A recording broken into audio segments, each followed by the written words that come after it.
नमस्कार दोस्तों, मैं आराध्या शर्मा स्वागत करती हूँ आप सभी का आपके अपने YouTube चैनल प्रतिष्ठा एकेडमी 2.0 पर। चलिए भाई, क्लास शुरू करने से पहले आपको बता दें कि जितने भी लोग क्लास को देख रहे हैं, अगर आपको क्लास पसंद आती है तो प्लीज लाइक कर दीजिएगा एंड शेयर कर दीजिएगा अपने पढ़ने वाले दोस्तों में। और अगर आप चैनल पर नए हैं तो चैनल को फटाफट से सब्सक्राइब करके बेल आइकन टच कर लें, जिससे कि मेरी आगे की सारी क्लासेस का नोटिफिकेशन आप तक पहुंच सके। ठीक है, तो अगर आप आगे भी जुड़े रहना चाहते हैं तो आप चैनल को सब्सक्राइब करके बेल आइकन टच कर ले। देखिए यहाँ पर कॉन्स्टिट्यूशन और हिस्ट्री, भारतीय संविधान एंड भारतीय इतिहास दोनों ही पूरा डिटेल में चल रहा है। अभी प्राचीन इतिहास चल रहा है, इसके बाद मध्यकालीन, फिर आधुनिक पे आएंगे। ठीक है, तो अगर आप ये सारा कुछ कंप्लीट करना चाहते हैं आराध्या मैम के द्वारा तो चलिए भाई फटाफट से चैनल को सब्सक्राइब करें और बेल आइकन टच कर ले। ठीक है, चलिए देखते हैं आज का टॉपिक क्या है। आज का टॉपिक है बौद्ध धर्म। क्या है?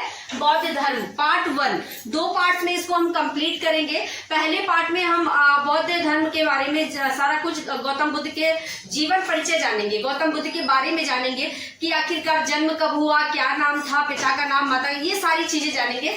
सेकेंड जो पार्ट आएगा वहां पर हम बौद्ध धर्म के त्रिरत्न जानेंगे, त्रिपिटक जानेंगे। ठीक है, आर्य सत्य जानेंगे और संगीतियां जानेंगे। वो सारे की सारी चीजें हम सेकेंड पार्ट में जानेंगे। ठीक है, तो चलिए भाई शुरू करते हैं। पहले आज का जो टॉपिक है ये गौतम बुद्ध का जीवन परिचय है, बौद्ध धर्म से रिलेटेड पार्ट 1 देखते हैं। देखिए पहले पार्ट में मैंने लिखा है बौद्ध धर्म के संस्थापक एवं प्रवर्तक गौतम बुद्ध थे। ठीक है, तो बौद्ध धर्म के संस्थापक एवं प्रवर्तक पूछे जाएंगे, गौतम बुद्ध थे। ठीक है, नेक्स्ट देखिए जीवन परिचय मैंने यहाँ पे डाला। आपसे पूछा जाए बौद्ध धर्म के संस्थापक कौन थे तो गौतम बुद्ध टिक कर दीजिएगा, प्रवर्तक कौन थे, गौतम बुद्ध। ठीक है, चलिए भाई नेक्स्ट जीवन परिचय मैंने यहाँ पर डाला है, हेडिंग देखिएगा। जीवन परिचय में गौतम बुद्ध का जन्म कब हुआ? 563 ईसा पूर्व। ठीक है, ईसवी नहीं, ईसा पूर्व, BC। ठीक है, चलिए भाई 563 ईसा पूर्व गौतम बुद्ध का जन्म हुआ। ईसा पूर्व कई सारे लोग नहीं समझते हैं। ईसा पूर्व का मतलब होता है ज्यादा से कम की ओर जब जाते हैं ना तो वहां ईसा पूर्व लगाते हैं। ठीक है, कम से ज्यादा की ओर बढ़ते तो ईसवी लगता है। चलिए ठीक है, तो गौतम बुद्ध का जन्म 563 ईसा पूर्व कपिल वस्तु की लुम्बिनी में हुआ था। ठीक है, कपिल वस्तु के लुम्बिनी में। लुम्बिनी जो है ये नेपाल में है। कहाँ पर है? नेपाल में। ठीक है, चलिए गौतम बुद्ध के बचपन का नाम सिद्धार्थ था। क्या नाम था बचपन का? सिद्धार्थ। तो यदि आपसे बचपन का नाम पूछा जाए तो सिद्धार्थ बताएंगे। ठीक है, चलिए गौतम बुद्ध के पिता का नाम क्या था? देखिए गौतम बुद्ध के जो पिता थे ना, इनका नाम सुद्धोधन था। क्या था? सुद्धोधन। और ये क्षत्रिय साक्य कुल के राजा थे। ठीक है, आई बात समझ में? देखिए यहाँ मैंने लिखा क्षत्रिय साक्य कुल के राजा थे। ओके, चलिए नेक्स्ट देखते हैं। पिता का नाम तो सुद्धोधन था, लेकिन इनकी माता कौन थी? तो इनकी माता का नाम था महामाया। ठीक है, इनकी माता महामाया थी और जिनका देहांत हो गया था। भाई गौतम बुद्ध का जन्म हुआ उसके 7 दिन बाद ही इनकी माता का देहांत हो गया। ठीक है, इनकी माता स्वर्गवासी हो गई और इसके बाद अब भाई माता का जब देहांत हो गया तो कौन पालन पोषण करेगा? तो ये भी क्वेश्चन बनता है कि गौतम बुद्ध का पालन पोषण किसने किया था? तो भाई गौतम बुद्ध का पालन पोषण उनकी मौसी प्रजापति गौतमी, ये बाद में लिख दीजिएगा। ठीक है, गौतमी प्रजापति ने किया था। ठीक, आई बात समझ में? सगी मौसी थी इनकी, जो माता थी महामाया उनकी छोटी बहन थी। ठीक है, छोटी सगी बहन थी। इन्होंने गौतम बुद्ध का पालन पोषण किया था। आई बात समझ में? चलिए भाई नेक्स्ट देखते हैं।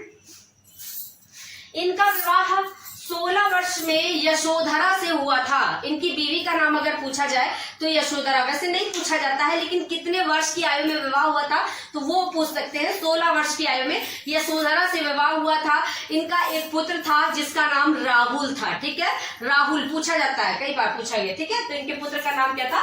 राहुल। चलिए 29 वर्ष की अवस्था में गौतम बुद्ध ने गृह त्याग दिया था। याद रखिएगा, ये चीज आपसे पूछी जाती है, इंपॉर्टेंट पॉइंट है कि कितने वर्ष में गौतम बुद्ध ने गृह त्यागा था। तो 29 वर्ष की अवस्था में गौतम बुद्ध ने गृह त्याग दिया था। और गृह त्यागने को बौद्ध ग्रंथों में क्या कहा गया है, ये मोस्ट इंपॉर्टेंट है, इसको आप याद रखेंगे। गृह त्यागने को बौद्ध ग्रंथों में महाभिनिष्क्रमण कहा गया है। देखिए मैंने यहाँ पर लिखा है कि जिसे बौद्ध धर्म में महाभिनिष्क्रमण कहा गया है। ठीक है, तो याद रखेंगे इनके गृह त्यागने को क्या कहा गया है बौद्ध धर्म में? महाभिनिष्क्रमण। आई बात समझ में? चलिए नेक्स्ट देखते हैं। ग्रह त्यागने के बाद बुद्ध ने सर्वप्रथम अलार कलाम से शिक्षा ग्रहण की। ठीक है, अलार कलाम एक व्यक्ति थे, उनसे बुद्ध ने सबसे पहले शिक्षा ग्रहण की। और कैसी शिक्षा? सांख्य दर्शन की शिक्षा ग्रहण की। ठीक है, सांख्य दर्शन का मतलब होता है कि संख्याओं पर आधारित शिक्षा, मतलब संख्याओं का ज्ञान इन्होंने जो है ये अलार कलाम से लिया, और अलार कलाम इनके पहले गुरु कहलाए। ठीक है, तो अगर गौतम बुद्ध के प्रथम गुरु पूछे जाए तो आप अलार कलाम पर टिक करेंगे, पहले गुरु। ठीक है, तो सांख्य दर्शन की शिक्षा इन्होंने, और किसकी शिक्षा ली थी? तो सांख्य दर्शन की शिक्षा इन्होंने अलार कलाम से शिक्षा ग्रहण की, जो कि वैशाली के थे। अलार कलाम कहाँ के थे? वैशाली के थे। ठीक है, वैशाली। चलिए भाई, जो कि बिहार में पड़ता है। चलिए नेक्स्ट देखते हैं। जो ये चीजें है ना, इनको भी आप देखिए, ये मैंने बताया लुम्बिनी, ये बिहार, तो इनको भी नोट करते चलिएगा, बाई चांस आपसे पूछ लिया जाए। ठीक है, चलिए सांख्य दर्शन की शिक्षा ग्रहण की, और अलार कलाम जो है ये बुद्ध के पहले गुरु कहलाए, मैंने पहले ही बता दिया है आपको। नेक्स्ट देखिए, सिद्धार्थ को वेद और उपनिषद की शिक्षा किसने दी? तो सिद्धार्थ को वेद और उपनिषद की शिक्षा रुद्रक ने दी। ठीक है, देखिए सांख्य दर्शन की शिक्षा उन्होंने अलार कलाम से ली, लेकिन वेद और उपनिषदों के बारे में जो ज्ञान है ये इन्हें रुद्रक से मिला, इसकी शिक्षा रुद्रक से दी। ठीक है, चलिए भाई याद रखिएगा। देखिए नेक्स्ट देखिए, 35 वर्ष की आयु में सिद्धार्थ को बोध गया उरुवेला पीपल वृक्ष के नीचे, बोध गया उरुवेला, ये नेपाल बिहार में है। ठीक है, बोध गया उरुवेला जो है ये बिहार में पड़ता है, पीपल वृक्ष के नीचे निरंजना नदी, जिसे फल्गु भी कहते हैं। ठीक है, निरंजना नदी फल्गु, देखिए मैंने लिखा है निरंजना नदी फल्गु नदी के किनारे ज्ञान की प्राप्ति हुई। तो ये वाला point most important, double tick कीजिएगा कि गौतम बुद्ध को, मतलब सिद्धार्थ को कहां पर और किस नदी के किनारे और किस वृक्ष के नीचे ज्ञान की प्राप्ति हुई। वृक्ष जो है ये बहुत बार पूछा गया है पेपर में, तो पीपल वृक्ष के नीचे इन्हें बोध गया उरुवेला, अगर स्थान पूछा जाए बोध गया उरुवेला कुछ होगा ऑप्शन में। ठीक है, अगर वृक्ष पूछा जाए तो पीपल वृक्ष के नीचे, अगर नदी कौन सी थी, किस नदी के किनारे, तो निरंजना या फल्गु ऑप्शन में दिया होगा। ठीक है, निरंजना नदी के किनारे इन्हें ज्ञान की प्राप्ति हुई। चलिए भाई, पीपल वृक्ष स्पेशली आप याद रखेंगे क्योंकि ये पेपर में क्वेश्चन देखा गया है। ठीक है, चलिए ज्ञान प्राप्ति के बाद सिद्धार्थ बुद्ध के नाम से जाने गए। आई बात समझ में? देखिए जब इन्हें ज्ञान प्राप्त हुआ ना, उससे पहले तो इनका नाम सिद्धार्थ था, लेकिन ज्ञान प्राप्ति के बाद ये बुद्ध के नाम से जाने गए, और जिस स्थान पर ज्ञान प्राप्त हुआ उसे बोध गया कहा गया। बोध गया, देखिए बुद्ध और बोध गया। ठीक है, चलिए भाई नेक्स्ट देखिएगा, अगर आपसे पूछा जाए कि इनका बुद्ध नाम कब पड़ा, तो ज्ञान प्राप्ति के बाद। ठीक है, बुद्ध ने अपना प्रथम उपदेश कहां पर दिया था? ये मोस्ट इंपॉर्टेंट है, पेपर में बहुत बार क्वेश्चन देखने को मिला है कि बुद्ध ने अपना प्रथम उपदेश कहां पर दिया था और इसे क्या कहते हैं। तो देखिए इन्होंने प्रथम उपदेश जो है सारनाथ में दिया था। कहां? सारनाथ में, जिसे कि ऋषि पत्तनम भी कहते हैं। देखिए मैंने यहाँ पर लिखा है ऋषि पत्तनम भी कहा जाता है। ठीक है, आई बात समझ में? इन्होंने अपने जितने भी उपदेश है पाली भाषा में दिए। ठीक है, तो ये भी इंपॉर्टेंट है कि पाली भाषा। देखिएगा यहाँ पर प्रथम उपदेश देने को बौद्ध ग्रंथों में धर्म चक्र प्रवर्तन कहा गया है। क्या कहा गया है? धर्म चक्र प्रवर्तन। ये जितने भी पॉइंट यहाँ पर लिखे हैं ना, मोस्ट इंपॉर्टेंट है, यहीं से क्वेश्चन बनते हैं।